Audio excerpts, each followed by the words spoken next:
Səfərbərlik və hərbi xidmətə çağırış üzrə Dövlət Xidmətinin Xəzər rayon idarəsinin sabiq rəisi Ramin Şükürov və digər 2 zabitin məhkəmə araşdırması davam edir. Qafqaz İnfonun məlumatına görə Bakı Hərbi Məhkəməsində hazırki mərhələdə ittiham tərəfinin şahidləri ifadə verir. Şahid Əhməd Əhmədov deyib ki, xaricdə magistratura təhsili aldığı üçün hərbi xidmətdən möhlət hüququ alması lazım imiş. Bu məsələdə tanışının vasitəsilə Ramin Şükürovla görüşüb.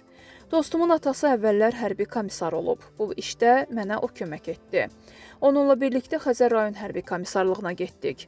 Orada rəis Ramin Şükürovla görüşdük.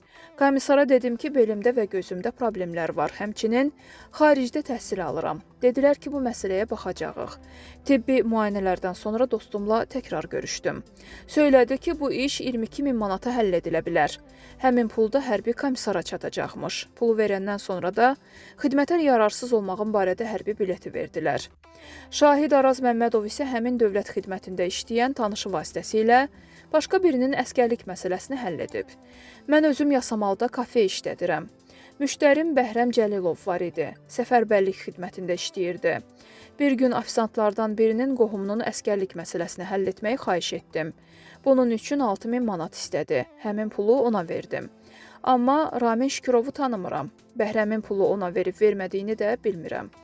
Hakim Fikrət Əliyev şahidin əvvəlki ifadəsini elan edərkən məlum olub ki, Arazın özünün də bu işin həll edilməsində marağı olub. Belə ki, onu sadəcə yaxşı qonaqlıqla şirnikləşdiriblər.